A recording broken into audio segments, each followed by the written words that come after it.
क्या आपने सोचा है कि आपकी मेहनत की कमाई को या आपके बैंक में पड़े हुए पैसों को कोई चुपके से खा रहा है? कोई ऐसा इनविजिबल दुश्मन है जो आपकी परचेजिंग पावर को धीरे धीरे धीरे धीरे खत्म कर रहा है। और अगर आपने इस दुश्मन को नहीं रोका तो एक टाइम के बाद आपके पास पैसा तो होगा, लेकिन उसकी वैल्यू बहुत ज्यादा कम हो चुकी होगी। जी हाँ दोस्तों, आज हम इसी के बारे में बात करने वाले हैं, इसी इनविजिबल दुश्मन की बात करने वाले हैं जिसका नाम है इन्फ्लेशन। ये क्या भला होती है, ये कैसे आपके पैसों को खा जाता है, और सबसे इंपॉर्टेंट, आप कैसे इसको हरा कर अपने पैसे की वैल्यू को बचा सकते हो और उनकी वैल्यू को बढ़ा भी सकते हो। तो पूरा वीडियो एंड तक जरूर देखिएगा, क्योंकि इस वीडियो के बाद आपका फाइनेंशियल माइंडसेट पूरी तरीके से बदलने वाला है। ये मेरा चैलेंज है। तो दोस्तों, मैं आपसे एक छोटा सा सवाल पूछता हूँ। 5 साल पहले 100 रुपए में जितनी चीजें आती थी, क्या आज भी उतनी चीजें आ सकती हैं? ऑब्वियसली बात है, नहीं आ सकती।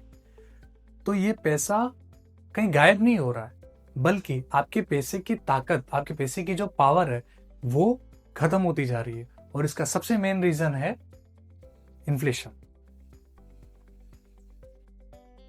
बहुत इंपॉर्टेंट टॉपिक है दोस्तों, तो चलो इसे बहुत ही इजी लैंग्वेज में समझते हैं। तो सबसे पहले बात आती है कि इन्फ्लेशन है क्या।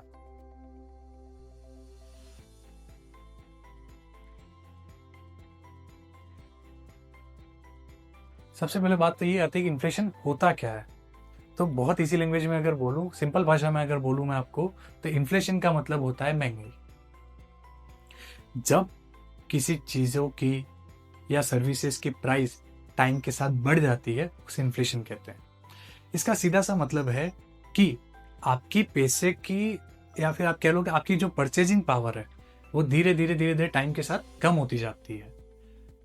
उसमें होता क्या है ना, कि आप लोग आज जो चीज खरीद रहे हो, समझो उसको, जैसे कि समझो कि आज जो चीज आप 100 रुपए की खरीद सकते हो, वो आने वाले 5 साल में शायद आपको 150 की मिले। ठीक है, वो चीज सेम नहीं रहने वाली है। वो चीज की वैल्यू, जो उसकी प्राइस है, वो हमेशा बढ़ने वाली है। क्यों होती है? क्योंकि इन्फ्लेशन की वजह से। तो अब आपके दिमाग में आ रहा होगा कि ये क्यों होता है। ठीक है, क्या होता है वो तो आपको समझ में आ गया, लेकिन ये होता क्यों है? ठीक है, इसके बारे में बात करते हैं। इसके कुछ मेजर फैक्टर होते हैं। उसका होता है, जैसे कि पहला एक फैक्टर होता है demand and supply.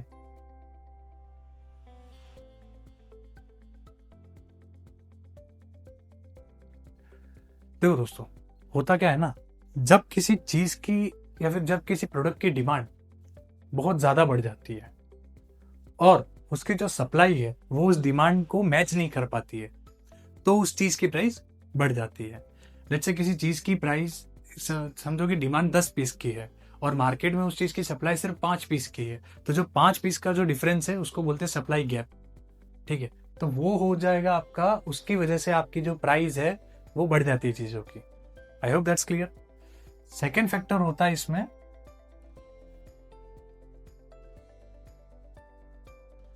Production cost. देखो दोस्तों, होता क्या है ना, इमेजिन करो एक कंपनी है। ठीक है, एक कंपनी है जो कि समझो कि मार्कर बनाती है। अब इस मार्कर को बनाने के लिए रॉ मटेरियल लगेगा, लेबर लगेगी, ट्रांसपोर्ट लगेगा, मतलब अलग अलग खर्चे होते हैं। तो अगर इस मार्कर बनाने वाली कंपनी को, अगर उसका जो रॉ मटेरियल है वो महंगा मिलने लगेगा, अगर उसकी जो लेबर है वो महंगी मिलेगी, उनका जो ट्रांसपोर्टिंग कॉस्ट है वो महंगा पड़ेगा, तो ऑब्वियस सी बात है वो अपने एक्सपेंसेस कहाँ से टैकल करेंगे? ऑब्वियस सी बात है वो क्या करेंगे, सीधी सी बात है वो अपनी इस मार्कर की जो प्राइस है उसको इंक्रीज कर देंगे, वो इसमें सारी कॉस्टिंग ऐड करेंगे, तो इसकी प्राइस सीधी सेट कंपनी बढ़ा देगी। तो ये एक सेकंड फैक्टर होता है प्रोडक्शन कॉस्ट। और थर्ड फैक्टर जो होता है वो है एक्सेस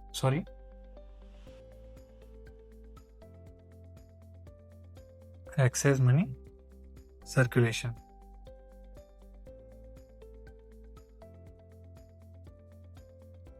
एक्सेस मनी सर्कुलेशन मतलब हद से ज्यादा मार्केट में पैसा आ जाना।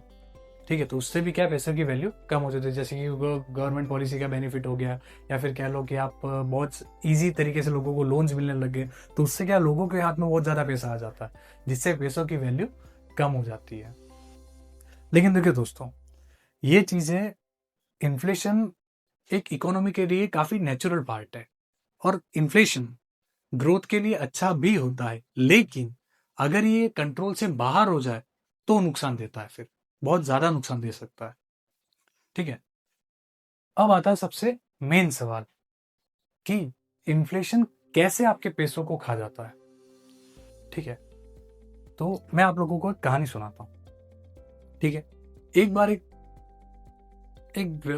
व्यक्ति होता है जिसका नाम होता है राहुल। ठीक है, लेट्स से एक पर्सन है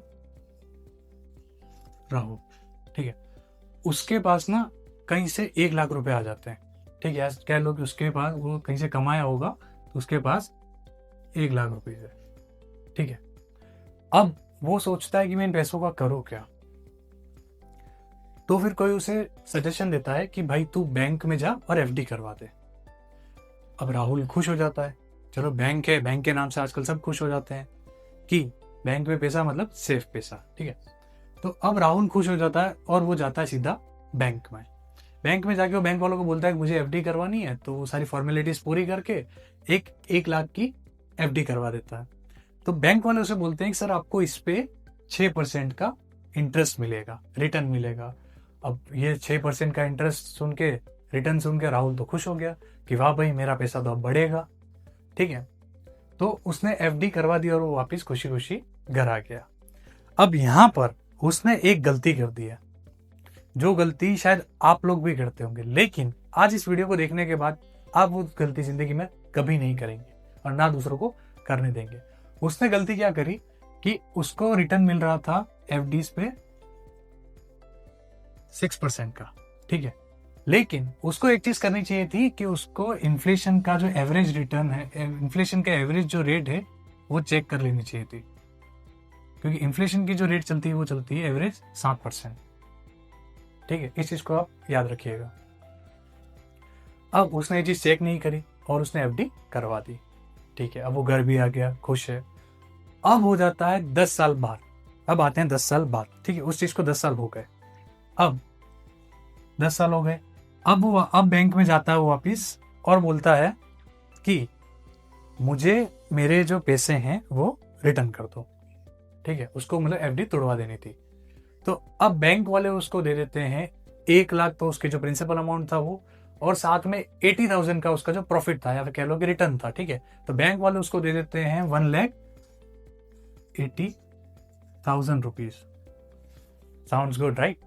आप लोगों को भी लग रहा होगा यार 80,000 का प्रॉफिट हो गया उसको, या फिर 80,000 का रिटर्न मिल गया, काफी अच्छी बात है। लेकिन यहीं पर ट्विस्ट है दोस्तों। अब सपोज करो कि राहुल को 10 साल पहले कोई चीज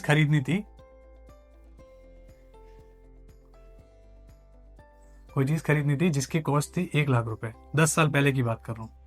ठीक है, क्या वो चीज आज भी उसको 1 लाख में मिलेगी? बिल्कुल भी नहीं। आज की डेट में today's price of that good is equals to almost 2 lakh, 2 lakh रुपए। आया बात समझ में? हो रहा कुछ दिमाग में ट्रिगर? उसको जो रिटर्न मिला 10 साल के अंदर वो कितना मिला?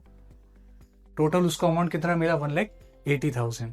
और जो चीज वो 10 साल पहले 1 लाख रुपए में खरीद सकता था, वही चीज आज उसको कितने में मिलेगी? 2 लाख रुपए में। तो उसको अपने जेब से 20,000 रुपए डालने पड़ेंगे, तब जाके वो चीज को वो परचेज कर पाएगा। आई बात समझ में? था एकदम क्लियर? तो दोस्तों यही चीज होती है जब आप बिना सोचे समझे पैसा एफडीज वगैरह में डाल देते हो, बिना चीजों को कैलकुलेट किए। हुआ क्या, इसमें नंबर्स में तो आपको बेनिफिट दिख रहा है, लेकिन एक्चुअल रियलिटी में तो लॉस में ही हो ना। कहां से प्रॉफिट हो गया? बात यही होती है। तो अब उसको जब जेब से पैसे देने पड़े तो वो भी दुखी हो जाएगा। अगर आप लोग भी अगर ये गलती करते हैं तो आप लोग भी दुखी हो जाते। बात सही है ना? तो आप लोग प्लीज ये गलती मत कीजिएगा। आप लोग हमेशा जब भी इन्वेस्टमेंट करें बैंक वगैरह में तो ये देख लीजिएगा, ये चीज आप लोग नोट कर लीजिए कि बैंक के सेविंग अकाउंट और एफडीज के जो रिटर्न्स होते हैं वो कभी भी इन्फ्लेशन को बीट नहीं कर पाते हैं। अगर आप इन्फ्लेशन को बीट करने के लिए अगर एफडीज वगैरह कर रहे हो तो आप हमेशा हार जाओगे। ठीक है, अब आप मुझे बताओ कि आपके हिसाब से पिछले 5 साल में सबसे ज्यादा प्राइसेस किस चीज की बढ़ी हैं? कमेंट्स में जरूर बताना। अब सवाल आता है कि क्या हम इस इनविजिबल दुश्मन को हरा सकते हैं? क्या हम इन्फ्लेशन को हरा सकते हैं? तो द आंसर इज यस, आप बिल्कुल हरा सकते हो। इसके लिए आपको करना क्या होगा ना दोस्तों, कि आपको ऐसी जगहों पर इन्वेस्टमेंट करना होगा, अपने पैसों को इन्वेस्ट करना होगा या फिर अपने पैसों को लगाना होगा जो इन्फ्लेशन से ज्यादा रिटर्न्स देते हो। अब आपके मन में आ रहा होगा कि हमें तो पता ही नहीं कि ये जगह कौन सी होती है, हमें तो कोई आइडिया ही नहीं है। तो बिल्कुल भी टेंशन मत लीजिए, मुझसे जुड़े हो, इस चैनल से जुड़े हो तो बिल्कुल हर एक चीज़ सिखाऊंगा और बहुत अच्छे से सिखाऊंगा कि ज़िंदगी भर आप उस चीज़ को भूलोगे नहीं, और काफ़ी सिंपल तरीके से सिखाऊंगा। ठीक है, तो सबसे पहले बात करते हैं। सबसे पहले इसमें सॉल्यूशन के लिए आपका आता है, मैं अगर आपको बताऊं, सबसे पहले इस चीज का सॉल्यूशन है invest in equity. Invest in equity. दोस्तों, अगर आप लोग भी हिस्टोरिकल डेटा उठाकर देखोगे, हिस्टोरिकल डाटा सर्च करके देखोगे तो स्टॉक्स और इक्विटी म्यूचुअल फंड्स ने इन्फ्लेशन को कंसिस्टेंटली बीट करा है लॉन्ग टर्म में। ठीक है, आप देखो जैसे होता क्या है ना, जब आप किसी अच्छी कंपनी में पैसा अपना इन्वेस्ट करते हो, ठीक है, और जब वो कंपनी ग्रो करती है तो आपका जो रिटर्न्स है वो इन्फ्लेशन से कई गुना ज्यादा मिलते हैं आपको। आई बात समझ में? तो पहला सॉल्यूशन है आपका कि इन्वेस्ट इन इक्विटी, मतलब आप stocks and equity mutual funds आप कर सकते हो। ठीक है, उसके बाद सेकंड आता है आपका हो गया रियल एस्टेट। रियल एस्टेट देखो दोस्तों, आप लोगों ने भी आजकल के टाइम पे या फिर आपने भी सुना होगा कि हम मतलब रियल एस्टेट प्रॉपर्टीज की जो प्राइसेस होती है वो काफ़ी ज़्यादा बढ़ती रहती हैं। ठीक है, तो अगर आप रियल एस्टेट के भी अगर रिटर्न्स आप कंपेयर करोगे तो उसने भी इन्फ्लेशन को कई हद तक बीट करा हुआ है और काफ़ी अच्छे रिटर्न्स दिए हुए हैं। लेकिन इसका एक ड्रॉबैक भी है कि इसमें हैवी इन्वेस्टमेंट जाता है, इन्वेस्टमेंट काफ़ी बड़ा लगता है, और सेकेंड इसमें लिक्विडिटी का भी इशू रहता है। क्योंकि आप कोई प्रॉपर्टी लेके आप ऐसा नहीं सोच सकते आप रातों रात उसको भेज दोगे, उसके लिए काफ़ी पेपर वर्क होता है, जो प्रोसेस होती है, तो इसमें थोड़ा सा लिक्विडिटी का भी इशू रहता है। ये इसका ड्रॉबैक है। बाकी रियल एस्टेट के रिटर्न्स भी काफ़ी अच्छे होते हैं और ये one of the safe investment में भी माना जाता है। ठीक है, थर्ड चीज़ की अगर अपन बात करें तो वो होता है सबसे बेस्ट हमारे घर वालों का, हमारे पूर्वजों का, या फिर कह लो कि हमारा मम्मी पापा दादी दादा सबका favourite cheese, one of the best source of investment, gold. ठीक है, गोल्ड को दोस्तों इन्फ्लेशन का हेज माना जाता है। ठीक है, जब भी मार्केट में अनसर्टेनिटी आती है या इन्फ्लेशन आता है, बढ़ता है समझो, तो गोल्ड की प्राइसेस भी अक्सर बढ़ जाती है। ठीक है, gold is one of the best and safest investment माना जाता है इंडिया। ठीक है, इंडिया इसीलिए तो हमारी मम्मी, हमारी दादी, हमारे जो दादा थे वो गोल्ड वगैरह में इतने पैसे क्यों लगाते थे, गोल्ड क्यों इकट्ठा करते थे, उनको कुछ चीज़ें पता थी। ठीक है, और गोल्ड में सबसे मेजर बेनिफिट क्या होता है, लिक्विडिटी। गोल्ड को आप आधी रात को भी किसी को सेल करने चाहोगे तो वो ले लेगा। ये बेनिफिट होता है गोल्ड का, इसमें लिक्विडिटी बहुत ज्यादा होती है। ठीक है, तो ये आपके लिए बेनिफिट होगा। फोर्थ पॉइंट है रीबैलेंस योर पोर्टफोलियो।